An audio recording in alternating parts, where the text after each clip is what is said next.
देश में आर्थिक तूफान आ रहा है और नरेंद्र मोदी और हिंदुस्तान की सरकार आपको नहीं बचा पाएगी। ये कहना है विपक्ष के नेता राहुल गांधी का।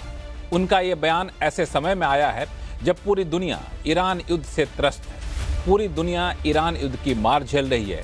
उनका बयान ऐसे समय में आया है जब प्रधानमंत्री मोदी यूरोप की यात्रा पर हैं और वहां पे निवेशकों को कह रहे हैं कि भारत आइए और भारत में निवेश के यहाँ बहुत सारे मौके हैं। और ये बयान ऐसे समय में आया है जब प्रधानमंत्री मोदी ने चेताया था कि अगर ईरान युद्ध जारी रहा, कच्चे तेल का संकट ऐसा ही रहा, तो दुनिया का एक बड़ा हिस्सा गरीबी में चला जाएगा, यानी फिर ये युद्ध जो है उस हिस्से को गरीबी में धकेल देगा। ऐसे में इस बयान को कैसे देखा जाए? ये राजनीतिक बयान ये निवेशकों के ऊपर क्या असर डालेगी, या फिर इस बयान में कुछ सच्चाई है, या फिर महज अपनी तरफ ध्यान आकर्षित करने की रणनीति है? आज आवाज अड्डा में करेंगे इसी पर खास चर्चा। नमस्कार, मैं हूं लक्ष्मण राय और चर्चा में शामिल होने वाले अपने मेहमानों से आपका परिचय कराऊं। इससे पहले सुन लेते हैं कि राहुल गांधी ने क्या कहा और फिर उनके इस बयान पर क्या पलटवार आया सरकार और पार्टी की तरफ से। पहले कोरोना आया, फिर युद्ध होने शुरू हो गए और अब आज की एनर्जी क्राइसिस है।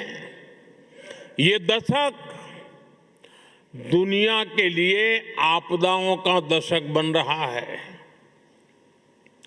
हम सभी देख रहे हैं, अगर ये स्थितियां तेजी से नहीं बदली गई तो बीते अनेक दशकों की उपलब्धियों पर पानी फिर जाएगा। दुनिया की बहुत बड़ी आबादी फिर से गरीबी के दलदल में चली जाएगी। आर्थिक तूफान आ रहा है। किसान को, मजदूर को, युवाओं को, माताएं बहनों को जबरदस्त चोट लगने जा रही है।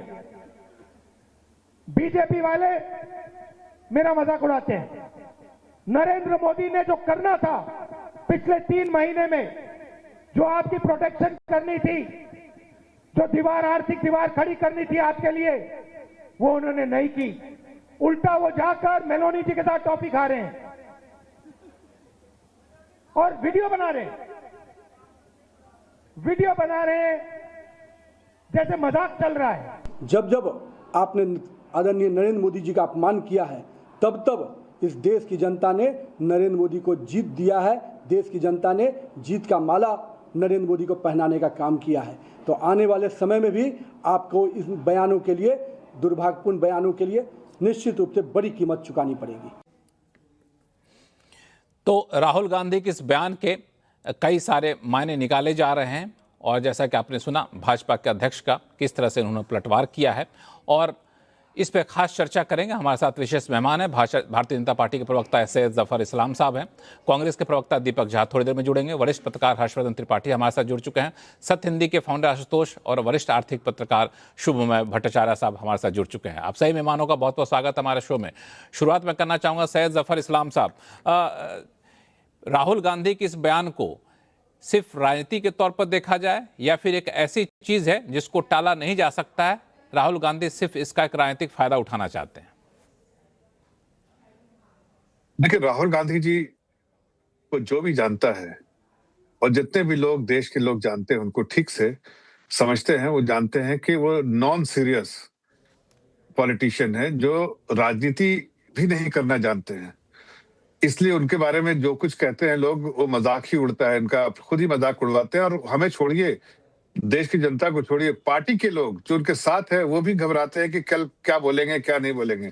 तो उनकी बात करने से ये है। लेकिन देखिए, देश जिस बारे में वो चर्चा कर रहे हैं, देश के प्रधानमंत्री ने जिस तरह से देश के एक कवच की तरह अपने आप को रखा है कि किसी आम नागरिक को कोई तकलीफ ना आए, इसके लिए बराबर उन्होंने प्रयास किया है और उन्होंने डिलीवर भी किया है। आज आप देखिए ना, राहुल गांधी तरह पूरी दुनिया के परिप्रेक्ष्य में देखते तो शायद इस तरह की बातें ना कह के वो प्रशंसा करते आदरणीय प्रधानमंत्री जी की, लेकिन उन्होंने फिर भी वही हरकत की जो बार बार करते हैं और उसका खमियाजा भी भुगतना पड़ता है। हमारे राष्ट्रीय अध्यक्ष जी ने सही कहा, बहुत बड़ी कीमत उनको निभानी पड़ेगी, क्योंकि देश की जनता देख रही है कि पूरी दुनिया में हाहाकार मचा हुआ है। स्टेट ऑफ हॉर्मुज़ में डेली कुछ ना कुछ होता है, पूरे दुनिया में कभी सीज फायर हो रहा है, कभी नहीं हो रहा है, कभी जो है आर्थिक स्थिति दुनिया की जो है डगमगा रही है। ऐसे में भी और तेल के दाम जो है पूरी दुनिया में, इवन ऑयल प्रोड्यूसिंग कंट्रीज में जहां से तेल मिलता है, जहां आता है तेल निकलता है, वैसे कंट्रीज में भी तेल के दाम बढ़ रहे हैं। और भारत एक ऐसा देश है जहां बिल्कुल 4% के आसपास तेल के दाम बढ़े हैं।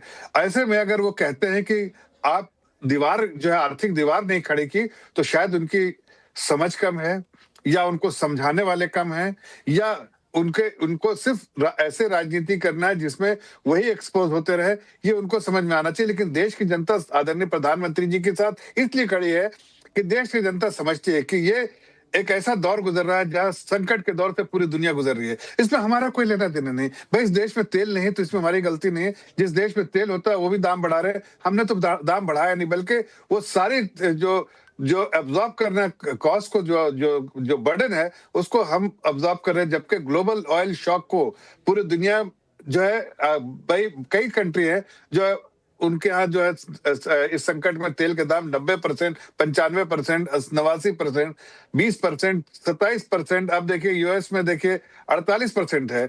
आप देखिए चाइना में 27%,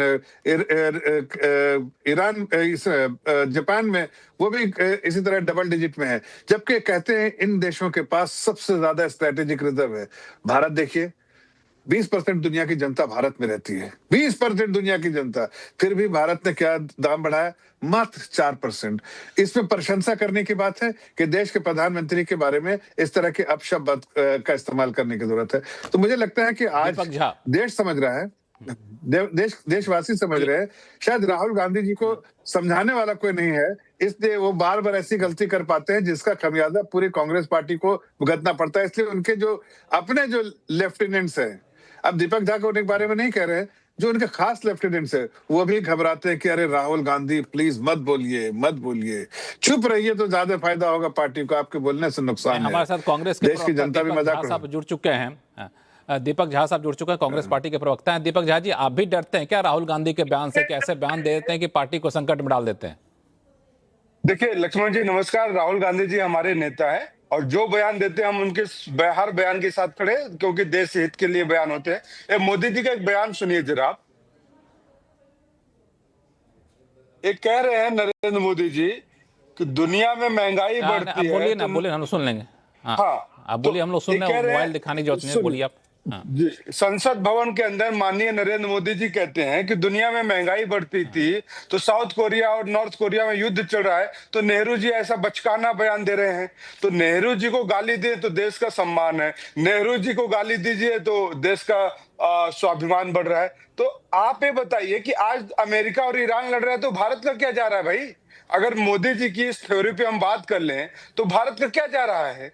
और भाजपा के प्रवक्ता इतने मासूम है मेलोडी की तरह कि इनके क्या कहने भाई, इतनी स्वीटनेस इनके मुंह से निकल रही है मेलोडी की तरह कि नरेंद्र मोदी जी जैसे ट्रॉफी बांट रहे ना कि ले जाओ तुम भी खा लो, तो भाजपा प्रवक्ता यहाँ पे बैठ के अपने शब्दों की मेलोडी बांट रहे हैं। यहाँ पे मैं कहना चाहूंगा इस देश में बताइए, क्या नरेंद्र मोदी जी को 2013 में 2014 में ये नहीं पता था कि देश में तेल नहीं होता है भाई, बाहर से हम लोग लेके आते हैं?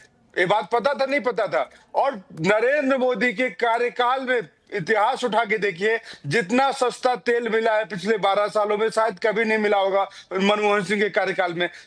$40 प्रति बैरल तक तेल की कीमत गिर चुकी थी। तो क्या देश की जनता को उसका फायदा मिला था लक्ष्मण जी? अगर मिला हो तो बताइए। दूसरी बात मैं कहना चाहता हूं, ये लोग आके चले जाते हैं, नरेंद्र मोदी जी ने संविधान की शपथ लिया था या अडानी अंबानी की शपथ लिया था? अडानी अंबानी बिजनेसमैन भारत में पहले भी थे, आज भी रहेंगे, कल भी रहेंगे। लेकिन मैं एक सवाल आपसे दीपक झा साहब आपसे पूछना चाहता हूं कि आप जो कह रहे हैं कि मोदी जी को पता था कि नहीं कि कच्चा तेल भारत में है कि नहीं है? कच्चा तेल भारत में नहीं है। अब 85 से 90% कच्चा तेल हम इंपोर्ट करते हैं, ये तो जग जाहिर है। अब कच्चा तेल तो ऐसी चीज है नहीं कि मोबाइल हम विदेश से इंपोर्ट नहीं करेंगे, मोबाइल हम बना लेंगे। जो हम 90% इंपोर्ट करते थे अब हम 100% बनाने लग गए। जो संभव था वो बना सकते थे। अब कच्चा तेल जमीन के भीतर तो पैदा कर नहीं सकते। आप भी समझते हैं, आप तो खुद काफी पढ़े लिखे हैं इन सारे मामलों के। अब 90% हम इंपोर्ट करते हैं, अब इंपोर्ट का रास्ता ही बंद कर दिया तो जाहिर तौर पर कच्चा तेल महंगा होगा। अमेरिका में 45%, चीन में 25% पेट्रोल के दाम बढ़ चुके हैं। हमारे पास कितना बढ़ा? हमारे पास मुझसे 7 से 8% अभी तक बढ़ा है। तो इस चीज को तो इसमें तो हमारा आपका कंट्रोल नहीं, चाहे बीजेपी की सरकार हो चाहे आपकी सरकार हो। मैं ये नहीं कह रहा कि मोदी सरकार, मोदी का समर्थक या विरोधी नहीं, आपकी सरकार हो आप भी कुछ नहीं कर सकते थे। देखिए लक्ष्मण जी, आपका सवाल बहुत मजेदार है और जवाब छुपा हुआ है। आपने कहा कि 7 से 8% बढ़ाया हुआ है। मैं कहता हूं भैया 2020 से आपने घटने नहीं दिया। 2021 और 2022 में तेल की कीमत 1 अप्रैल 2023 में 95 रुपए पहुंच गई थी। इसका मतलब है आप 4 साल से महंगाई को ट्रिपल करके रखे हुए थे। जब तेल, मैं आपको कई बार बता चुका हूं, आपको भी ये आंकड़े पते हैं लक्ष्मण जी, जब $70 का 1 बैरल तेल मिलता था तब नरेंद्र मोदी जी की सरकार 800 रुपए लीटर दिया है।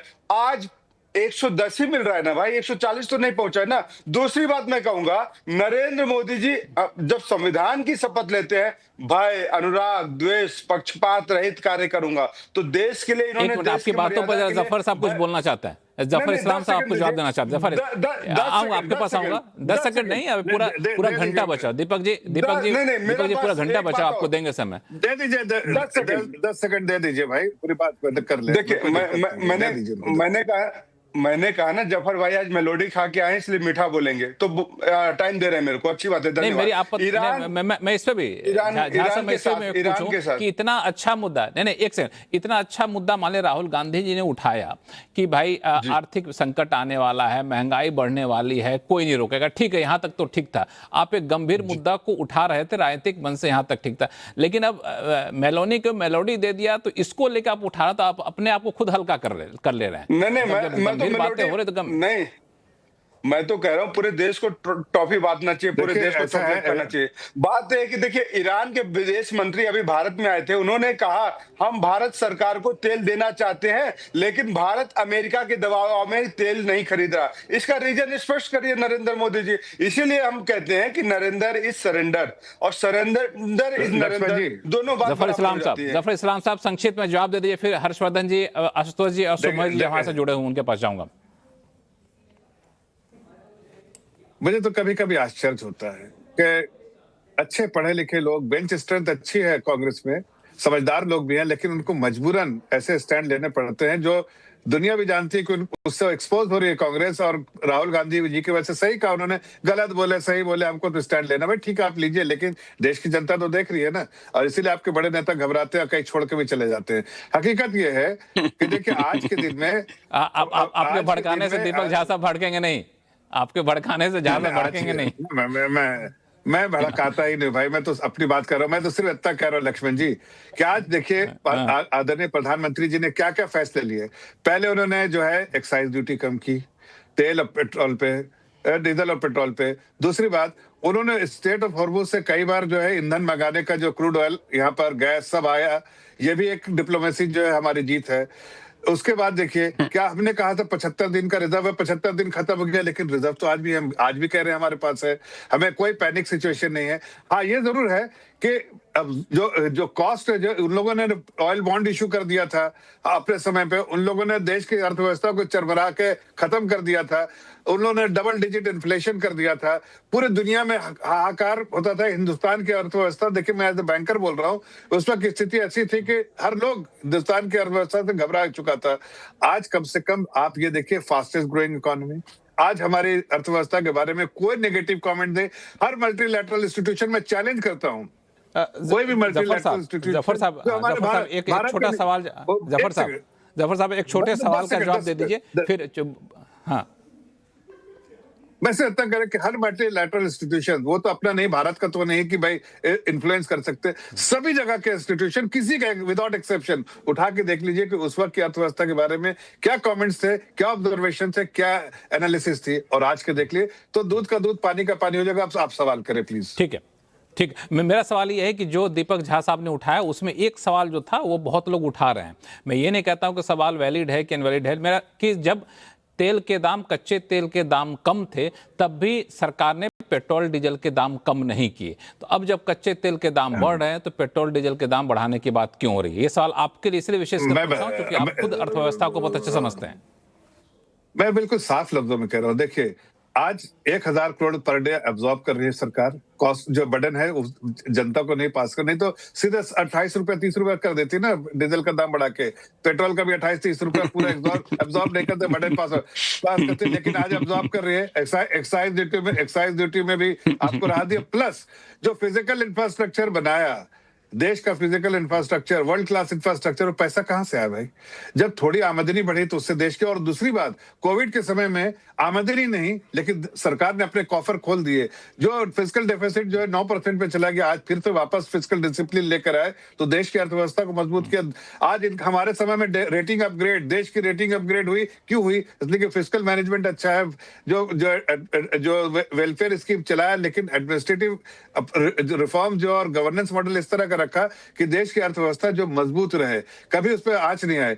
आज देखिए उस वक्त, इसीलिए मैं बार बार कह रहा हूं कि जो हमने जब आया तो हमने उसका राहत भी दिया और साथ में देश की जनता के लिए हमने फिजिकल इंफ्रास्ट्रक्चर बनाए, अच्छे रोड बनाए, सड़कें बनाए, पोर्ट बनाए, एयरपोर्ट बनाए, अच्छे साधन किए, ताकि आप देखिए छोटा सा एग्जाम्पल देता हूं उसका बिजनेस चैनल इसलिए देता हूँ कि जैसे आप देखिए अगर अच्छी रोड बनती है तो अब एक आम नागरिक जो बिजनेस जो करता है, छोटे से कारोबार करता है, दूध, जैसे आप दूध लेके जाने वाला था, उसका दूध छलकता है तो उसका दूध का भी नुकसान होता है अगर सड़कें ठीक नहीं हो, प्लस डीजल का भी कंजम्पशन ज्यादा होता है। वो दोनों बजट जो है आपको अंदाज नहीं होगा कि कितना बड़ा उसकी बजट होती है। ये कांग्रेस वाले कार जाने, जिनको तो अपने 10 जनता नहीं, जनपद में 10 जनपद में इंटरेस्ट है, तो क्या जाने जनता की बात, जनता की तकलीफ नहीं समझ पाएंगे। जहाज जी समझते होंगे जरूर, लेकिन बोल नहीं पा रहे। जहाज जी मजबूरी समझता हूं आपकी, देश के लिए नहीं। झाजी मुस्कुरा रहे हैं, झाजी मुस्कुरा रहे हैं, उनके पास मैं जाऊंगा, लेकिन हमारे पास 3 और मेहमान हैं जिनको को जोड़ लेता हूं। मैं आपके पास आऊंगा, 10 सेकंड नहीं 5 मिनट दूंगा। 3 मेहमान जो है बहुत देर से इंतजार कर रहे हैं, उनको मैं जोड़ लेता हूं शो में, फिर आपके पास आऊंगा। हर्षवर्धन जी, ये जो राहुल गांधी ने बयान दिया है, इसका अगर हकीकत में देखें तो दुनिया में जिस तरह का असर पड़ा पूरी इकोनॉमी पे, हर देश पे, चाहे यूएस ही क्यों ना हो, हर जगह स्थिति खराब है। और अगर ईरान युद्ध नहीं रुका, स्ट्रेट ऑफ हॉर्मुज बंद रहा, तो स्थिति और नाजुक होगी, वो किसी से छुपा नहीं है। जो अवश्यंभावी है उसी को राजनीतिक चश्मे से या राजनीतिक पैजामे में पहना करके राहुल गांधी ने बयान किया है। क्या कहना सही होगा? देखिए लक्ष्मण जी, सबसे पहले तो ये कि राहुल गांधी जी बड़ा अच्छा काम कर रहे हैं। देश के प्रधानमंत्री को, दीपक झा जी खुश हो जाइए, तारीफ कर रहे हैं हर्षवर्धन जी। उनसे जवाबदेही मांगना, हर्षवर्धन सिंह ये मखमल के झाड़ू होते हैं ना, वो झाड़ू चला रहे हैं, तो इनसे कहाँ तारीफ सुनेंगे भाई साहब? ठीक है, इनको बोलने दीजिए, बोलने दीजिए, इनको बोलने दीजिए हर्षवर्धन जी बोलिए। मैंने अपनी अभिव्यक्ति बताया आपको, ये पत्रकार हैं, ये भारत के पत्रकार हैं सर, ये नरेंद्र मोदी जी से सवाल नहीं करेंगे, विपक्ष से सवाल करेंगे, इसलिए इनका स्वागत है। हर्षवर्धन जी। लक्ष्मण जी, मुझे बोलना है या दीपक झा को बोलना है? नहीं, आपको बोलना, दीपक झा को चुप करा दिया है। तो अगर मुझे बोलना है तो दीपक झा को फ्रेम में काटने का कोई तुक नहीं है, क्योंकि बेतुकी बात अगर करनी है तो फिर दीपक झा को 2 मिनट और दीजिए। ये कोई तरीका नहीं हो सकता है। हाँ, आप ठीक है, बोलिए। मैं अपनी बात करता हूँ, बेतुकी बात बीच में नहीं करने दीजिएगा, मेरा निवेदन है। मैं दूसरा के बीच में बोलता नहीं। हाँ। राहुल गांधी का बहुत बहुत धन्यवाद। क्यों धन्यवाद जानते हैं? क्योंकि अगर इस देश में राहुल गांधी नहीं होंगे तो कैसे पता चलेगा कि नरेंद्र मोदी क्यों हैं? कैसे पता चलेगा कि तीसरी बार लगातार नरेंद्र मोदी को देश ने क्यों चुन लिया? ये पता चलने के लिए कोई तो पैमाना होना चाहिए ना। ये कहा जाता है ना कि जब तक आपके सामने कोई एक पैमाना नहीं रखा हो तब तक आप नहीं समझते कि उससे बेहतर हुआ कि नहीं हुआ। राहुल गांधी इस देश में देश को कमजोर करने का स्थायी भाव, भारतवर्ष में ऐसा कोई नेता विपक्ष नहीं हुआ जिसने संसद के सामने खड़ा होकर कहा हो कि आवर इकोनॉमी इज डेड। वो भी कब? जब देश की अर्थव्यवस्था दुनिया में सबसे तेजी से आगे बढ़ रही थी। कोई नेता विपक्ष नहीं हुआ। अगर वो ये बताते, कुछ फैक्ट के साथ आते, कुछ चीजें बताते कि ये गड़बड़ हो रही है, ये ऐसी चीजें हैं, तो उनको स्वीकार किया जाता। लेकिन ना, उस वक्त उनको ट्रंप के साथ खड़ा होना था। Our economy is dead. Rahul Gandhi ऐसे नेता विपक्ष हैं जो चीन की भाषा बोलते हैं कि हमारे सैनिकों को चीनी सैनिकों ने पीट दिया। ये राहुल गांधी विपक्ष नेता है। देश को कमजोर करना राहुल गांधी का स्थायी भाव है। राहुल गांधी नहीं होते तो देश में चर्चा कहां होती कि 12 करोड़ से 34 करोड़ एलपीजी सिलेंडर है। और हर डिबेट में मैं सुनता हूं अंबानी अडानी के लिए बड़ा भला कर दिया मोदी जी, तो अंबानी अडानी का भला कर रहे हैं। भैया, न नीता अंबानी को फायदा होगा न प्रीति अडानी को फायदा होगा।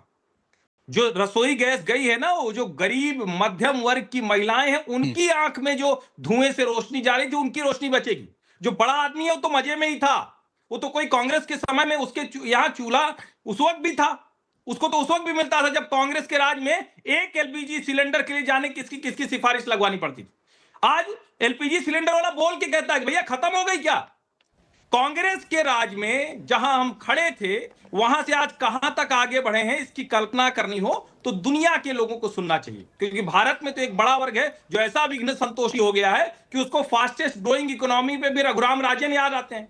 और रघुराम राजन बहुत विद्वान व्यक्ति हैं, मैं उनका मतलब विद्वता का उनकी मैं कदर करता हूं, लेकिन वो भी मनमोहन सिंह की तरह फाइनेंस मिनिस्टर बनने के चक्कर में बेईमान हो गए और राहुल गांधी के साथ इंटरव्यू में कहा 5% की इकोनॉमिक ग्रोथ होने वाली है, 8.3% की इकोनॉमिक ग्रोथ उसके बाद हमारे देश ने लेकर दिखाई। भारत आज दुनिया की जो भी इकोनॉमिक कंडीशन है, हम कोई अलग तो चलेंगे नहीं, उसमें सबसे बेहतर तरीके से अपनी स्थितियों को मैनेज कर रहा है। 1.5 महीने के भीतर 36,000 मीट्रिक टन से अगर 54,000 मीट्रिक टन डोमेस्टिक गैस का प्रोडक्शन हो गया तो क्या ये किसी सरकार की मंशा नहीं दिखाता है, उनकी वो क्षमता नहीं दिखाता है। मुश्किल क्या है? मुश्किल यह है कि हमारे देश में बहुत सी चीजें आजादी के बाद से लेकर 90 तक सोशलिस्ट नेहरूवियन पॉलिसी ने देश का बेड़ा गर्क कर दिया। हमारे देश में उद्योग और उद्योगपतियों को गाली देकर, उद्योगपतियों से चंदा लेना है, उद्योगपतियों के साथ रहना है, सब कुछ करना है, लेकिन उनको गाली देकर डिबेट शुरू करनी। और मैं फिर कह रहा हूं, लाखों करोड़ों लोग जो प्राइवेट सेक्टर में रोजगार पाते हैं उनको अपमान करने की कोशिश होती। और ये जो पीवी नरसिम्हा राव की जो इकोनॉमिक पॉलिसी आई, जिसको खुद डॉक्टर मनमोहन सिंह वित्त मंत्री थे, उन्होंने जो कुछ किया उसको मनमोहन सिंह जी ने प्रधानमंत्री रहते हुए पूरी तरह शीर्षासन कराने की कोशिश की। अब आप तो लक्ष्मण जी, चूंकि मैं भी बिजनेस जर्नलिस्ट हूं, आप तो बिजनेस चैनल में हैं, लगातार आप रिपोर्ट करते हैं, आपको ध्यान में होगा ना ताल कटोरा कांग्रेस का अधिवेशन, एक सिलेंडर और दे दीजिए, एक सिलेंडर और दे दीजिए, सब्सिडी वाला एक सिलेंडर और दे दें, इस पर पूरी कांग्रेस की कार्य समिति ताली बजा रही थी। ये था 1200 का सिलेंडर मिलता था, झूठ बोल रहे हैं कि 450 का सिलेंडर मिलता। और उस वक्त स्थिति ये थी कि कुछ भी करने से पहले देश का भरोसा कितना टूटा हुआ था कि फ्रेजाइल पॉलिसी पैरालिसिस अपनी बात पूरी करिए हर्षवर्धन दुनिया के लोगों के लिए और भारत के उद्योगपतियों के लिए। भाई यहाँ प्रवचन कब तक चलेगा भाई साहब? हाँ ठीक है, आप 1 मिनट आप लोग के पास आऊंगा। प्रवचन नहीं, जो बातें कही उस पर थोड़ा सा मैं आशुतोष जी का रिएक्शन ले लूं। आशुतोष जी, एक जो बात इन्होंने कही, कंपेयर किया हर्षवर्धन जी ने, पहले की सरकार पहले की आर्थिक नीतियों के, अभी की सरकार अभी की आर्थिक नीतियों की। दूसरी बात कि भारत की स्थिति को समझना है आपको, तो बाहर के लोग भारत के बारे में क्या कह रहे हैं उससे आप समझिए, और मौजूदा हालात में दुनिया के बाकी देशों के मुकाबले हमारे देश की सरकार ने स्थिति को बेहतर संभाला है। देखिए लक्ष्मण जी, आप रंगराजन की बातों को मत मानिए, लेकिन कम से कम आप अरविंद सुब्रमण्यम की बातों को तो मान लीजिए, जो इसी सरकार के अंदर मुख्य आर्थिक सलाहकार थे। उनका खुद का कहना है कि जो डेटा हमारे पास दिए जा रहे हैं वो फॉक्ड हैं, यानी इनको बहुत ज्यादा संदेह कर सकते हैं। जॉबलेस ग्रोथ की बात वो कर रहे हैं। आपके जो एक्सपोर्ट इंपोर्ट है उसमें जो अनिवन है उसके बारे में बातचीत करें तो कम से कम उनकी बात ही मान लीजिए। रंगराजन तो खैर वैसे भी बहुत तेज आदमी तो है नहीं, बहुत ही मीडियाकर किस्म के आदमी है जो वहां पहुंच गए हैं। उनको बहुत भाव देना नहीं चाहिए। हम लोग पता नहीं क्यों बहुत भाव देते हैं उनको, बट कम से कम अरविंद सुब्रमण्यम की बात को मान लेना चाहिए। देखिए, महत्वपूर्ण सवाल है। मुझे लगता है एक सवाल का जवाब जो सरकार को देना चाहिए कि आपका रुपया 97 क्यों होता जा रहा है। सीधा सा बुनियादी सवाल ये है। 97 क्यों? जब मनमोहन सिंह प्राइम मिनिस्टर थे, जब उन्होंने प्रधानमंत्री नरेंद्र मोदी को गद्दी सौंपी, तब हमारा रुपया 61.04 था। 37% हमारा रुपया गिरा है, 37%, बल्कि और ज्यादा ही। 61 से लेके हम 57 तक पहुंचने की स्थिति में, अब 40% के आसपास हो रहा। यह गिरावट क्यों है, इसका जवाब कोई नहीं देना नहीं चाहता और इस पर कोई बात भी करना नहीं चाहता। और दूसरी बात जफर ये साहब है, देंगे जवाब। दूसरी बात यह है कि हम बार बार ऑयल बॉन्ड के पीछे छिपने की कोशिश करते हैं और उसको एक बहाने के तौर पर लेके आते हैं। कितना ऑयल बॉन्ड का प्राइस कितना था? 1,34,000 करोड़ जो उसका प्राइमरी अमाउंट था। उस पर इंटरेस्ट कितना लगा था? 1,70,000 करोड़। 20 साल में देना था 3,23,000 करोड़, ये टोटल था। और जब मार्च 2020 में पेट्रोल $30 पर बैरल मिल रहा था, तब भी इस देश के अंदर 90 रुपए के ऊपर ही पेट्रोल दिया जा रहा था। तो 3,23,000 करोड़ तो बहुत पहले पूरे हो चुके सरकार को। अब तो तकरीबन 30 लाख से ज्यादा करोड़ वसूले जा चुके हैं आम आदमी से। तो सरकार ये ऑयल बॉन्ड के पीछे क्यों छुपती, मुझे आज तक समझ में नहीं आया इस बारे में। दूसरी बात, ऐसा कहने की कोशिश की जाती है जैसे कि वाजपेयी जी के जमाने में क्वाड्रिलेटरल रोडवेज का जो सिस्टम था, उसका भी बेचारे खंडूरी जी की मृत्यु हुई है हाल में, एक दिन पहले ही बल्कि हुई है, उनका कोई कंट्रीब्यूशन नहीं था। मनमोहन सिंह के जमाने में इंफ्रास्ट्रक्चर का कोई डेवलपमेंट ही नहीं था, उनका जफर साहब आ रहा हूं आपके नहीं थी। ये जो बातें कही जाती, मुझे लगता है कि ऑयल बॉन्ड वाला आपने बड़ा अच्छा पॉइंट आपने उठाया है, जिसपे मुझे लगता है कि इस पे एक बहस करनी चाहिए। हाँ, एक मिनट और मैं और कुछ और डेटा आपको दे देता हूं। प्रॉब्लम क्या है कि हमारी अर्थव्यवस्था में स्ट्रक्चरल प्रॉब्लम है और इकोनॉमिक पॉलिसी को स्वदेशी बनाने की जो कोशिश की जा रही है, आत्मनिर्भर भारत, वोकल फॉर लोकल, ये जो नारे हैं, ये नारे इस देश को नुकसान पहुंचा रहे हैं। मैं क्यों ये बात कह रहा हूं? क्योंकि इसी नारों की वजह, समाजवादियों की वजह से, जो अब सोशलिस्टिक इकोनॉमी थी, उसने देश को चौपट किया, देश का नुकसान किया है। हम इस कंफ्यूजन में है। उसको समाजवादी इकोनॉमी से जोड़ना पता नहीं कितना समझदार, कितना अच्छा तार्किक होगा, मुझे समझ में नहीं आया। वैसे मैंने आरएसएस के इकोनॉमिक विजन को बहुत गंभीरता के साथ पढ़ा है। वह स्वदेशी का जो उनका जो कॉन्सेप्ट है, वो मुरली मनोहर जोशी भी खूब जम के बोलते थे और तमाम लोग बोलते थे। मैं जानता हूं कितने कंफ्यूजन है इकोनॉमिक पॉलिसी को लेकर। आपका मर्केंटाइल ट्रेड डेफिसिट 2025-2026 में $333 बिलियन का है। पिछले ही साल आपका जो इंपोर्ट है वो 17% की गति से भागा है। और कितना रिकॉर्ड $775 बिलियन का इंपोर्ट आपका हुआ है और आपका एक्सपोर्ट $442 बिलियन का है। जब तक आपकी इकोनॉमी इंपोर्ट लेड की जगह से एक्सपोर्ट लेड नहीं होगी और जब तक आपका एफपीआई जिसे कहते हैं फॉरेन पोर्टफोलियो इन्वेस्टमेंट, वो पिछले 5 सालों में अगर आप ध्यान से देखिएगा तो 2026 में अब तक 2 लाख करोड़ बाहर जा चुका है, 2025 में 1,66,000 करोड़ बाहर जा चुका है, 2022 में 1,30,000 करोड़ बाहर जा चुका है, 2021 में 1,34,000 करोड़ बाहर जा चुका है। तो इसका मतलब जो एफआईआई हैं उनको भारत में इंटरेस्ट नहीं है, इकोनॉमी कॉम्पिटिटिव नहीं लगती है और कोई बिजनेसमैन जो अगर 2 पैसे लगाएगा और 3 पैसे अगर नहीं मिलेंगे तो जाहिर सी बात अपना पैसा यहां नहीं लगाएगा। तो क्यों पैसा यहां नहीं लगाना चाहते, इस पर बहस होनी चाहिए। आपने नारेबाजी में चले जाते हैं।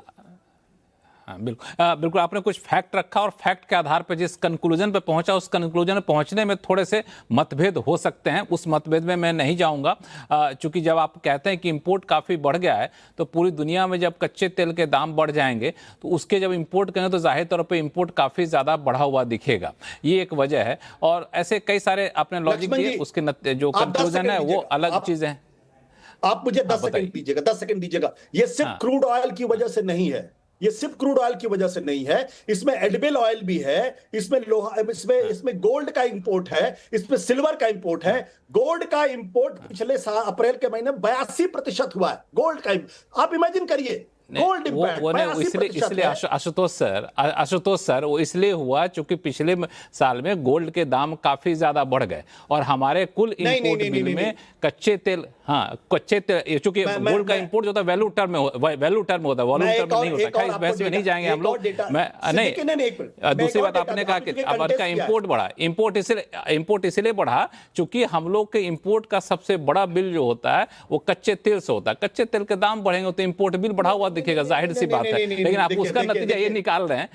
मैं ऐसा करता हूं ना, मैं आपसे बहस नहीं करता, मैं आपसे बहस नहीं करता हूं, मैं सुमय जी को जोड़ देता हूं। सुमय जी हमसे ज्यादा बड़े आर्थिक पत्रकार हैं, उनको जोड़ता हूं। आप नहीं, मुझे निष्पक्ष रहने दीजिए। मैं आपसे आप जवाब दीजिएगा। अरे भाई 10 सेकंड आप मुझे बोलने तो दीजिए ना, मैं आपसे कह रहा हूं, आपने कहा क्रूड के दाम तो 28 फरवरी के बाद बढ़े हैं ना, क्रूड के दाम। उसके पहले क्यों भाग रहा था हमारा इंपोर्ट बिल? इसका तो कोई जवाब सरकार देगी या नहीं देगी? भाई 28 के बाद अगर बढ़े तो मैं मान लेता हूं आपकी बात को, सिर्फ आपके सिर माथे, लेकिन उसके पहले जो एडिबल ऑयल का जो इंपोर्ट बिल है वो 12% के हिसाब से क्यों बढ़ रहा था?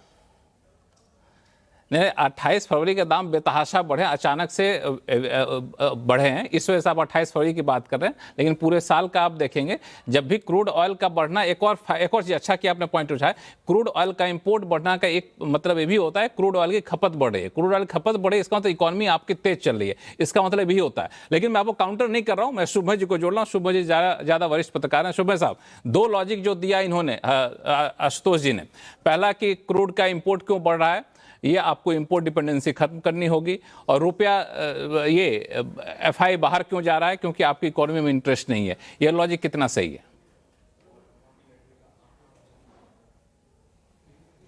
मुझे ये बताएं लक्ष्मण जी कि इस वक्त में जो गवर्नमेंट जो मैनेजमेंट कर रही है अपनी इकोनॉमी का, उसका कोई ऑल्टरनेटिव कि हम एग्जैक्टली इस तरीके से करेंगे, कोई दूसरे के पास वो कोई पॉसिबिलिटी है? नहीं है। और जब नहीं है तो बेसिकली हम सिर्फ डेटा को लेकर कि कितना डिफिकल्टी है, कितना मुश्किल आता है, सिर्फ उसी के ऊपर ही चर्चा कर सकते हैं।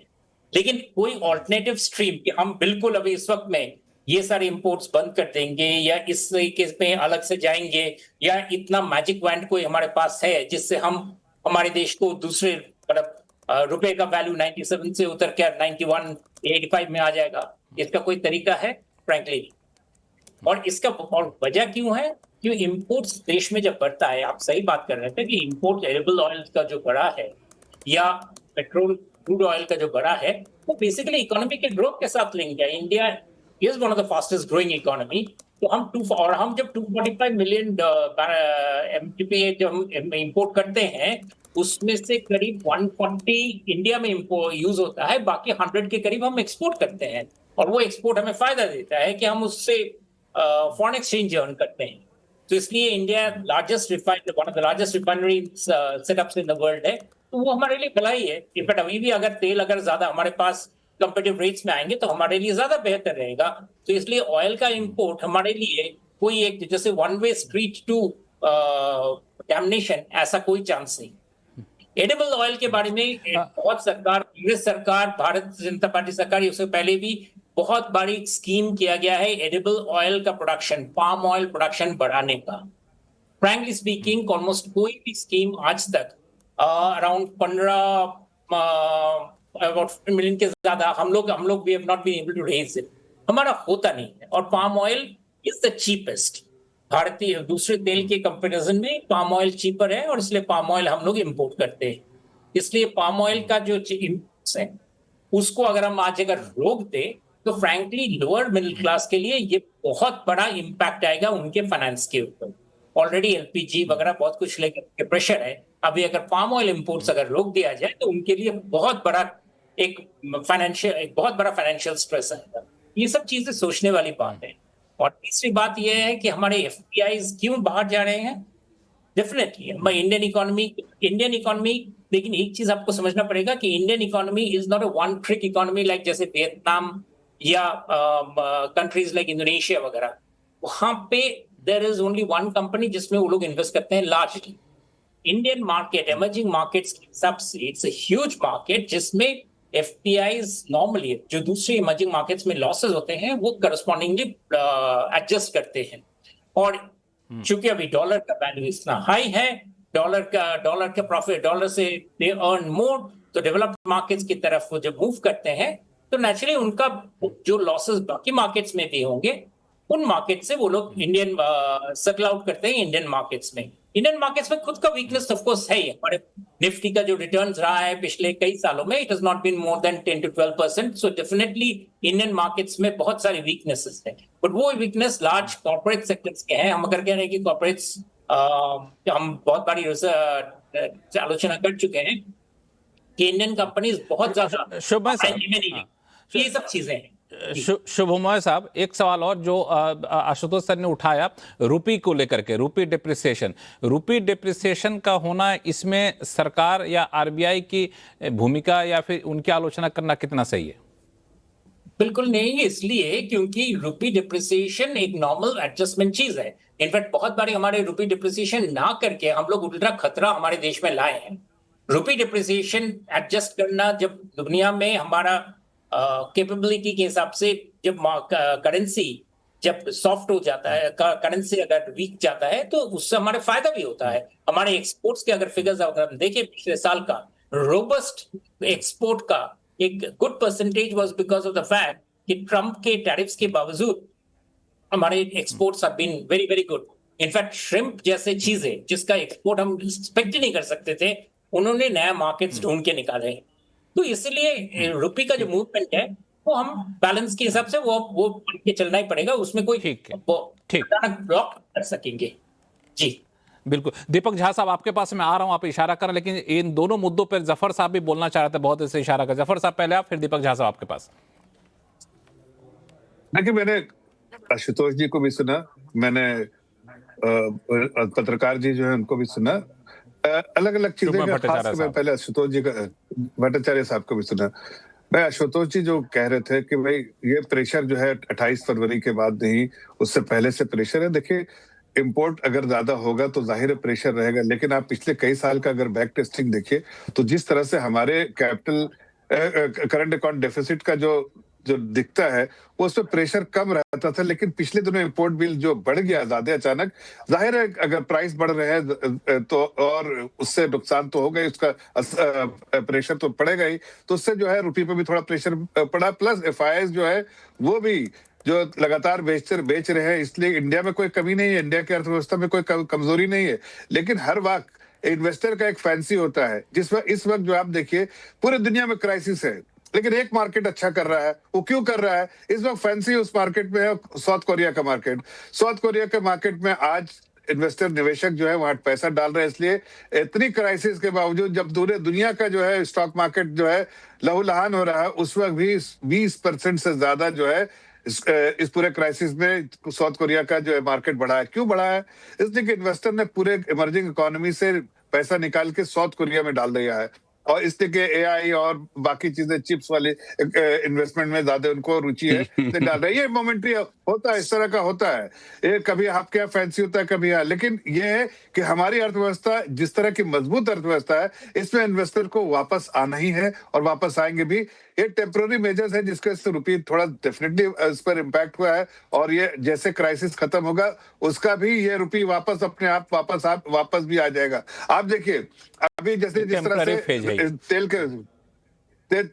तेल का दाम स्पॉट पे देखिए और जो फ्यूचर्स में देखिए फर्क है, किस तरह से कंप्रेस हो गया। पहले जो था इतना वाइड था, वो कंप्रेस हुआ, गिरा है। तो इससे फर्क समझ में आता है कि स्पॉट अगर थोड़ा सा जो सर्टेनिटी आ जाएगी, इसमें जो ग्लोबल जियोपॉलिटिकल सिचुएशन में स्टेट ऑफ हॉर्मुज की प्रॉब्लम खत्म हो जाएगी, तो जाहिर है पेट्रोल के दाम जो है इस तरह से स्पॉट पे बढ़ेंगे नहीं, जिस तरह से घटे थे और घटेंगे, फ्यूचर्स में भी घटेंगे, और उसका रेट भी जो है हम पे जो भार पड़ रहा है वो भी नहीं पड़ेगा, और उसका एडवांटेज और बेनिफिट भी जो जनता को जाता है जाएगा। लेकिन आज भी देखिए, मैं कह रहा हूं बार बार कि जिस तरह से जनता को हमारी सरकार, संवेदनशील सरकार, जनता के हित में काम करने वाली सरकार जो है वो रेट नहीं बढ़ा रही। आप झा साहब से पूछ लीजिए कि 2012 में क्या यूपीए की सरकार ने 7.5 रुपए नहीं बढ़ाया था? बढ़ाया था कि नहीं? आपने बर्डन सारे जो फ्यूचर जनरेशन पे डाल के छोड़ दिया, ऑयल बॉन्ड इशू करके, ऑयल बॉन्ड। लेकिन हमने तो हर पैसे के एक पाई जो बनाया, जो बचा, वो देश की जनता के जो के लिए खर्चा किया है। आप देखिए कोविड के समय में, मैं झा साहब से कमेंट ले लेता हूँ। दीपक झा साहब जो सवाल इन्होंने उठाया उसका जवाब दे दीजिए, फिर आशुतोष जी हर्षवर्धन जी के पास जा रहा हूँ। देखिए, हर्षवर्धन जी ने बहुत अच्छी संक्षिप्त में रखिएगा। सुनिए, सुनिए, अब इतना आ जाइए। दीपक, नहीं, आपको मैं सिर्फ इतना बता रहा हूँ सर कि अगर आप स्पेसिफिक जवाब देंगे तो हमारे दर्शक एंजॉय करेंगे, क्योंकि हमारे दर्शक थोड़े से इन सब चीजों को जानते हैं। इन्होंने साफ तौर से जफर साहब ने कहा कि ये जो समस्या है अस्थायी है, छोटे समय के लिए है, स्थिति तुरंत सुधर जाएगी हालात सुधरते ही। अब आप बताइए। जी, हर्षवर्धन त्रिपाठी जी ने नहीं बताया कि रुपया क्यों गिर रहा है। इन्होंने नेहरू तक को चले गए, बहुत बढ़िया भाई। आप अपनी कुंठा मानसिकता, विश्वमन शब्दों का जो करते हैं करते रहिए। आपकी पत्रकारिता को मैं सैल्यूट करता हूं। आप ऐसे देश विरोधी सरकार, राहुल गांधी विरोधी पत्रकारिता को सैल्यूट। दूसरी बात, हाँ आगे बढ़ जाते हैं। ऑयल बॉन्ड की बात करें, ऑयल बॉन्ड भाई साहब $40 मनमोहन सिंह ने ऑयल बॉन्ड इसलिए ले आए थे कि जब दुनिया में डॉलर रुपया ऊपर जाएगा, डॉलर गिरेगा, क्रूड ऑयल सस्ता मिलेगा, तो हम ऑयल बॉन्ड लेके चुका देंगे। यहाँ पे आशुतोष जी ने इसको एक्सप्लेन कर दिया। तो $40 तक चला गया था क्रूड ऑयल की कीमत। लेकिन जफर इस्लाम जी हैं, ऑयल बॉन्ड पे छिपे हुए बात हैं। ये लोग बात करते हैं सड़क इंफ्रास्ट्रक्चर की। आप हॉस्पिटल खोल नहीं रहे हैं, स्कूल बंद किए जा रहे हैं, सड़क बना रहे हैं, वो भी कुछ एक्सप्रेसवे के नाम पे। आप क्या कर रहे हैं कि दिल्ली से अगर आपको लखनऊ जाना हो तो 800 रुपए का टैक्स दीजिएगा और प्राइवेट कंपनियों को आप दे देते हैं सड़क बनाने के लिए। तो और जब हम गाड़ियां लेते हैं तो 10% टैक्स भी देते हैं। तो भाई आप क्या कर रहे हो? आप दिन में आग फोड़ के व्यक्ति को चश्मा दे रहे हो, कह रहे हो अब देखो तुमको अच्छी धूप निकल के आ रही है कि नहीं आ रही है। दूसरी बात मैं कहूंगा, नरेंद्र मोदी जी 100 देश से अधिक यात्रा कर चुके पिछले 12 सालों में। क्या मिला? ठन गोपाल रह गए ना भाई साहब। अमेरिका से दोस्ती करने के चक्कर में अमेरिका ने आप पे टैरिफ की मार दे दिया। कहता है सिर्फ ऑयल हमसे खरीदोगे, रूस से ले नहीं सकते हो आप। और जब आप कहता है कि पाकिस्तान के साथ आप सरेंडर कर दो, अरे भाई अब चुप रहिए ना। अरे राहुल गांधी बता दीजिए राहुल गांधी क्यों जाते हैं बाहर?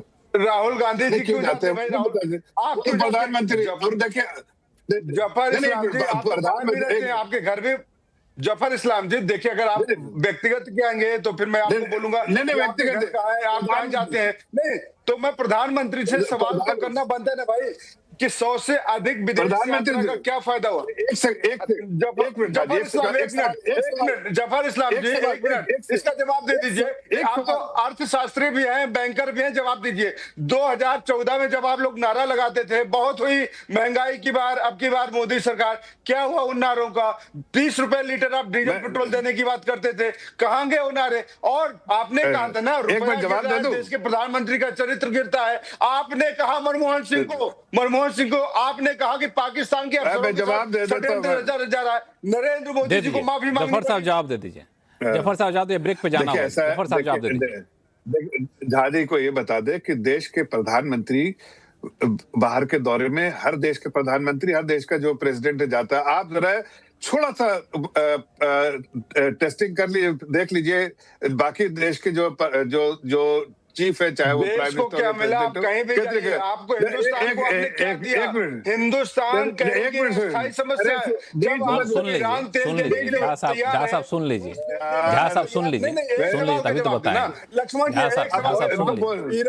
ईरान रूस तेल देने के लिए तैयार है, आप क्यों नहीं खरीद रहे? उनसे सस्ता तेल क्यों नहीं ले रहे भाई? सीधी सी बात देश को बताइए ना। सुन लीजिए सिर्फ सवाल ही पूछेगा तो जवाब कैसे लीजिएगा?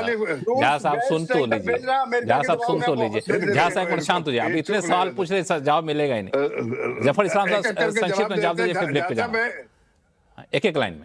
एक्चुअली मैं बीच में नहीं बोलता हूँ, इसलिए मैं जवाब दे देता हूँ। उनकी बात सुन ली मैंने। पहली बात कि देश के प्रधानमंत्री, अब रशिया के प्रेसिडेंट, वहां तो तेल भी होता है, फिर भी देखिए कितने कंट्री गए। यूके के प्राइम मिनिस्टर, जरा देखिए कितने कंट्री गए। अरे आप अपनी बात कर रहे हैं भाई, हम अपनी बात कर रहे हैं, भारत की बात कर रहे हैं। आप क्यों चाइना चले जाते हैं? ऐसा करते हैं, हम छोटा सा ब्रेक ले लेते हैं। ब्रेक के बाद आते हैं तो हर्षवर्धन जी और आशुतोष जी आपके पास आऊंगा कि इस स्थिति में सरकार के पास कुछ ऐसी चीजें हैं करने के लिए जो सरकार नहीं कर पा रही है, या फिर अब बहुत ज्यादा करने को कुछ बचा नहीं, हाथ बंधे हुए अंतर्राष्ट्रीय हालात के बीच में। इस पर चर्चा करेंगे छोटे से ब्रेक के बाद, और हम लोग चर्चा करने की देश के आर्थिक हालात पर जो राजनीतिक बवाल मचा है उसमें कितनी सच्चाई है। हर्षवर्धन जी, दो सवाल घूम फिर करके आ रहे हैं। पहला कि रुपया क्यों गिर रहा है? पहले गिर रहा था तो आप कांग्रेस सरकार को घेरते थे, अब भाजपा सरकार क्यों नहीं घिरे इसमें? दूसरा, पेट्रोल डीजल के दाम जब पहले बढ़ते थे तो आप सरकार को, यानी भाजपा सरकार कांग्रेस सरकार को घेरती थी, आज कांग्रेस क्यों नहीं भाजपा सरकार को घेरे? नहीं देखिए, ये जो सवाल है आपका, इसमें कोई बट है ही नहीं। दुर्भाग्य ये है कि आज भी कांग्रेस जब कहती है कि कोई आंदोलन कर रहा है तो उसको स्वर्गीय सुषमा जी याद आती हैं। अब सुषमा जी तो आएंगी नहीं उनके लिए आंदोलन करने, और हमें तो नहीं समझ में आता कि अगर महंगाई को लेकर, दूसरी चीजों को लेकर जो मुद्दा है तो उस पर विपक्ष आंदोलन क्यों नहीं करता है? करना चाहिए, जमकर करना चाहिए। और अगर वो आंदोलन करते हैं तो उसको मीडिया में भी कवरेज मिलेगी, उसकी चर्चा भी होगी। दूसरा सबसे जो बड़ा सवाल है जिसको बार बार पूछा जा रहा है कि रुपया क्यों गिर रहा है, अब चूंकि ये किसी एक डिबेट में, आप तो चूंकि बिजनेस चैनल में है, बिजनेस जर्नलिस्ट हैं, अच्छे से जानते हैं, ये आशुतोष जी भी जानते हैं, लेकिन चूंकि उनको पता है कि ये अभी 5 मिनट की 2 मिनट की बातचीत में खत्म नहीं हो पाएगा, तो इसलिए ऐसे सवाल खड़ा करते हैं। लेकिन कुछ मैं बातें जरूर बता देते जिससे लोगों को समझ में आसानी से आ जाए। 28 फरवरी से नई इंपोर्ट बिल का मसला, 28 फरवरी के बाद उसमें बहुत शार्प राइज हुआ है, यानी बहुत तेजी से हमारा वो बिल बढ़ा, क्योंकि एक तो जब दुनिया में इस तरह की क्राइसिस आती है तो हर किसी को जो ट्रेड करेंसी है डॉलर, उसकी तरफ भागना होता है। अब ये कोई सामान्य जो बुद्धि वाला व्यक्ति है वो भी जानता है, इसके लिए हमारी तरह अर्थशास्त्र का विद्यार्थी होने की जरूरत नहीं। मैं तो अर्थशास्त्र का विद्यार्थी हूं, मतलब मैं मास्टर्स इन इकोनॉमिक्स हूं, मैं अच्छे से जानता हूं कि क्या होता है। तो पहली बात ये है कि उस तरफ भागता है, इसलिए बड़ी तेजी में होता है। दूसरा, जो गोल्ड का हमारे यहां है, ये ट्रेडिशन के तौर पर, ब्लैक मनी के तौर पर, सिक्योर के तौर पर अलग अलग तरीके से उसको रखा जाता है। मेरा ये मानना है, जो आप एक सवाल पूछ रहे थे, सरकार को क्या करना चाहिए, गोल्ड पर बड़ी रोक लगाना चाहिए। जो कोशिश नेहरू जी करके थक गए, नहीं हो पाया, इंदिरा जी करके थक गई, नहीं हो पाया, नरसिम्हा राव करके थक गए, नहीं हो पाया, राजीव गांधी करके थक गए, नहीं हो पाया। मुझे लगता है कि एक प्रयास नरेंद्र मोदी को भी करना चाहिए, क्योंकि गुडविल वाले प्राइम मिनिस्टर हैं, उनके कहने से लोगों ने सब्सिडी छोड़ी है, उनके कहने से लोगों ने बहुत कुछ छोड़ा है, तो ये एक काम हो सकता है। अब तीसरी जो जरूरी चीज है, जिसको आपने एक पहलू बताया कि अगर हमारी इकोनॉमी तेज भागेगी तो उसमें कंजम्पशन बढ़ेगा, जिसमें क्रूड ऑयल यानी पेट्रोल डीजल बहुत ज्यादा है।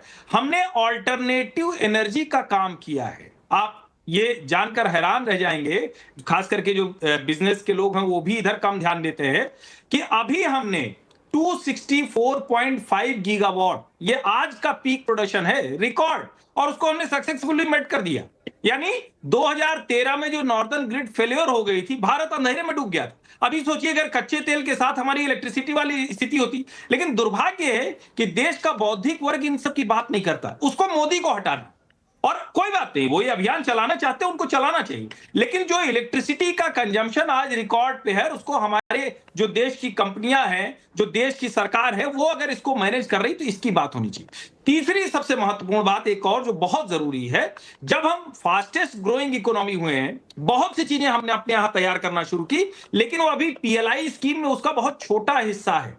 अभी भी उसको बनाने के लिए, जिसको हम असेंबलिंग कहते हैं, कुछ हिस्सा बनाते हैं, उसके लिए भी जो माल चाहिए, जो चीजें चाहिए, वो इंपोर्ट होकर आती है। अब ये इतना लंबा विषय है कि उस पर अलग से बात करेंगे, लेकिन वो भी एक बड़ा मसला है। हम धीरे धीरे उस तरफ बढ़ने की कोशिश कर रहे हैं, और बीच बीच में बड़े डिसरप्शंस के बाद भी हमने अपनी इकोनॉमी को संभाल कर रखा है। इसीलिए चाइना +1 मॉडल की बात, इकोनॉमिक मॉडल की बात दुनिया एक्सेप्ट करती, हमारे यहां के विद्वान लोग, राजनीतिक लोग ना करें, वो अलग बात है। आशुतोष जी, सवाल का जवाब नहीं मिला कि ₹97 क्यों पहुंच रहा है। खैर छोड़िए, मैं आपको 2-3 डेटा खाली देना चाहता हूं। मिला नहीं मिला मुझे। नहीं आशुतोष जी, मैंने तो देखिए अपनी तथ्यपूर्वक बताया। नहीं मिला जवाब, इसलिए मैं सवाल का जवाब नहीं मिला, ये एक झूठ है। आपने एक झूठ से शुरुआत की। मैंने शुरुआत ही 4 पॉइंट गिनाए। मतलब अगर आपको ये तो नहीं समझ में आया, बताइए, मैं फिर से दोहराऊं, या अगर आप चाहते हैं कि नहीं इसी तरह से डिबेट हो तो अलग बात है। नहीं हर्षवर्धन जी, देखिए मैं कभी नहीं कहता कि आप झूठ बोल रहे हैं या बीजेपी के लोग झूठ, मैं कभी कहता ही नहीं। हाँ, मेरे ऊपर कहेंगे तो जरूर उसका जवाब नहीं मिलता। मैं जवाब नहीं दूं ऐसा हो यार, ये तो नहीं, ये तो जरूरी नहीं ना कि आप जो जवाब दो, जवाब मेरे हिसाब से हो। नहीं, तो आपको कहना चाहिए समझ में आया ये जवाब, आपको मेरा जवाब नहीं समझ में आया। मान लीजिए नहीं समझ में आया, चलिए मान लीजिए मुझे समझ में नहीं आया, मैं क्रेडिट आपको देता हूँ। अब क्यों नहीं समझ में बताएंगे? फंडामेंटल प्रॉब्लम क्या है? फंडामेंटल प्रॉब्लम मैं आपको लेके चलूंगा 2020 जनवरी से मार्च, कोविड के ठीक पहले। उस क्वार्टर में जो हमारा जीडीपी ग्रोथ था वो 3.1%। जो मैन्युफैक्चरिंग सेक्टर था उसकी ग्रोथ थी, कॉन्ट्रैक्ट किया था 1.4, नेगेटिव ग्रोथ 1.4%। कंस्ट्रक्शन इंडस्ट्री का जो नेगेटिव ग्रोथ था 2.7%। ये कोविड के ठीक पहले की स्थिति थी, और 2019-20 में 4.2% की जीडीपी ग्रोथ दिखाई पड़ी थी। कोविड ने उसको ऐसी तैसी कर दी। दिक्कत क्या है कि इस सरकार स्वदेशी के चक्कर में फंसकर, आरएसएस के आर्थिक ज्ञान के चक्कर में इतनी बुरी तरीके से फंसी हुई है कि 2014 में उसने टारगेट रखा था कि 2022 में हमारा मैन्युफैक्चरिंग सेक्टर का जीडीपी ग्रोथ में जो कंट्रीब्यूशन है उसको 25% कर देंगे। ये टारगेट था। चलिए 25% ना करते, आप 21% कर देते। 2026 हो गया, 4 साल एक्स्ट्रा, 4 साल हो गया, आज भी जीडीपी कंट्रीब्यूशन मैन्युफैक्चरिंग सेक्टर का जीडीपी में कंट्रीब्यूशन उतना ही है जितना 2014 में था। अब ये क्यों हुआ, सरकार इसके बारे में बातचीत करना नहीं चाहती। क्यों हुआ मैं आपको बताता हूं। दरअसल ये जो मैन्युफैक्चरिंग सेक्टर का जो कंट्रीब्यूशन होता है उसमें करीब 40% के आसपास आपका स्मॉल, मीडियम एंड माइक्रो जो उद्योग होते हैं उनका होता है। जैसे आपने डिमोनेटाइजेशन, एक मिनट 10 सेकंड, डिमोनेटाइजेशन आपने किया, जिस तरीके से आपने जीएसटी लागू किया, आपकी एमएसएमई की हालत चौपट हो गई पूरी तरीके से। आज तक वो ठीक नहीं हो पाई, आज तक ठीक नहीं हो पाई है और सरकार उसके लिए तैयार भी नहीं है। एक चीज मैं आपको बता दूं, गोल्ड के बारे में बातचीत की जा रही थी। मालूम है आपको, अप्रैल के महीने में 82% गोल्ड इंपोर्ट हुआ है, 82%। और 2025-26 में सिल्वर का इंपोर्ट हुआ 150%। सरकार इस पे रोक लगा सकती थी, अगर सजग सरकार होती तो इस पे रोक लगाती, क्योंकि ये बहुत एसेंशियल नहीं है एक लिहाज से। और सबसे ज्यादा जो बाइंग की है, सर, चूंकि हमारे पास समय सिर्फ 2 मिनट बचा हुआ है और तीन गेस्ट बचे, उनके पास जाना होगा। जफर साहब इशारा कर रहे हैं, आप बोलिए, फिर मैं शुभ साहब, दीपक जी आपके पास आऊंगा। समय सिर्फ 3 मिनट का, 1 मिनट तीनों लोगों के लिए। जफर साहब, ऐसा लग रहा है कि भारत किसी पैनिक सिचुएशन में है। अरे भाई, आपको तो अप्रिशिएट करना चाहिए देश की सरकार को, और जो हमारे गवर्नेंस मॉडल है, जो पीपल गवर्नेंस मॉडल है, उसमें किसी तरह की कोई पैनिक की सिचुएशन नहीं। जनता की चिंता करने वाली सरकार है और इसीलिए जनता का भरोसा भी है। इसलिए आदरणीय प्रधानमंत्री उसी का भरोसा के हिसाब से जनता से अपील की कि कठिनाई का समय है, कुछ प्रिकॉशंस लेना चाहिए, कुछ प्रिकॉशंस लेने की जरूरत है। हमें कोई आप पर दबाव नहीं है, लेकिन आप अगर प्रिकॉशंस लेंगे, ये देश की स्थिति है, ये दुनिया की स्थिति है, आप बिल्कुल पैनिक सिचुएशन में नहीं, हर चीज आपको मिल रही है, लेकिन और उसका भी भार भी आप पर नहीं डाला जा रहा है। हम ये चाहते हैं कि जो आपके पॉकेट पे कोई बड़ा भार ना हो। देश की सरकार अब्सॉर्ब कर रही है इस ग्लोबल ऑयल शॉक के सिचुएशन में भी। लेकिन जो ऑपोजिशन है और कुछ एनालिस्ट भी है, उनको सिर्फ चाहिए कि देश की सरकार को कहीं ना कहीं कटघरे में खड़ा करते रहे। जब कटघरे में खड़ा करते हैं तो फिर आप जरा सा पूरे चीज का भी एनालिसिस किया कीजिए। आज बताइए कि आप हर दिन कितना लॉस हो रहा है देश की सरकार का, देश को कितना लॉस हो रहा है, लेकिन क्या वो सारे भार को जिस तरह से म्यांमार ने कर दिया। समय कम, इसलिए मैं आपको बीच में रोका हूं। दीपक झा साहब, 40 सेकंड। देखिए, सबसे बड़ी बात है जफर साहब, आपके सारी बातों को हम लोग ग्राफिक्स में चला रहे हैं, जहां कितना पेट्रोल का दाम बढ़े हैं, क्या सब्सिडी। हाँ, दीपक झा साहब, 45 सेकंड। सबसे बड़ी बात है, हर्षवर्धन जी पिछले 12 सालों में बड़े विद्वान हो गए, बहुत बढ़िया, बधाई। इनकी विद्वता देख के आज मन प्रफुल्लित हो गया। पहले रुपया गिरता था तो सरकार को कोसते थे, अब रुपया गिरता है तो कहते हैं कि रुपया क्यों गिर रहा है, इसलिए तर्क नए नए गढ़ते हैं। देखिए, मोदी जी तो महापुरुष हैं, बेचारे नॉन बायोलॉजिकल है, उनकी कोई जिम्मेदारी नहीं है। सारी गलती नेहरू जी की है, इंदिरा गांधी जी की, राजीव गांधी जी की है। दुनिया में अगर कुछ होता है, महंगाई बढ़ रही है, तो अमेरिका जिम्मेदार है। स्कूल टूट रहे हैं, पुल टूट रहे हैं तो कंस्ट्रक्शन खराब। मोदी जी को हमने चुना क्यों है? रिस्पॉन्सिबिलिटी तय तो करना पड़ेगा ना प्रधानमंत्री जी, आपको बताना पड़ेगा। आप कहते हैं मैं रिस्पॉन्सिबिलिटी लूंगा, या झोला उठा के चले जाएंगे, डायलॉग देना बंद करिए। अरे आप आइए, सामने आइए, कहिए कि मैं इस देश का प्रधानमंत्री हूं, मैं सबके साथ खड़ा हूं, लेकिन आप चले जाते हैं बाहर घूमने। आप अमेरिका को आगे दिखा के कहते हैं ईरान से तेल लेते हैं। सुनिए शुभ भट्टाचार्य साहब, सर समय कम है, समय बिल्कुल कम है। शुभ साहब, बाहर जाना, ये बहुत लोग सवाल उठा रहे हैं कि प्रधानमंत्री का बाहर जाना ऐसे समय में क्या सही नहीं है? क्या ऐसे समय विदेश को आकर्षित करना क्या पाई हमारे यहाँ सही नहीं? क्या शुभ साहब, व्यापार का घाटा है वो कम करते हैं। शुभ साहब, दीपक झा साहब, समय कम है। दीपक झा साहब, समय कम है, शुभ साहब को बोलने दीजिए। शुभ साहब, बिल्कुल, प्रधानमंत्री किसी न किसी देश में जाना ही पड़ेगा, बिकॉज बहुत सारे कमिटमेंट्स, बहुत सारे जरूरत रहते हैं, बहुत सारे टाई अप्स करने पड़ते हैं। अब उसके लिए प्रधानमंत्री कहाँ जाएंगे, कहाँ नहीं जाएंगे, ये इससे तो रुपये का फ्लक्चुएशन का कोई लेना देना है नहीं, और ये बहुत बेतुकी चीज हो जाता है।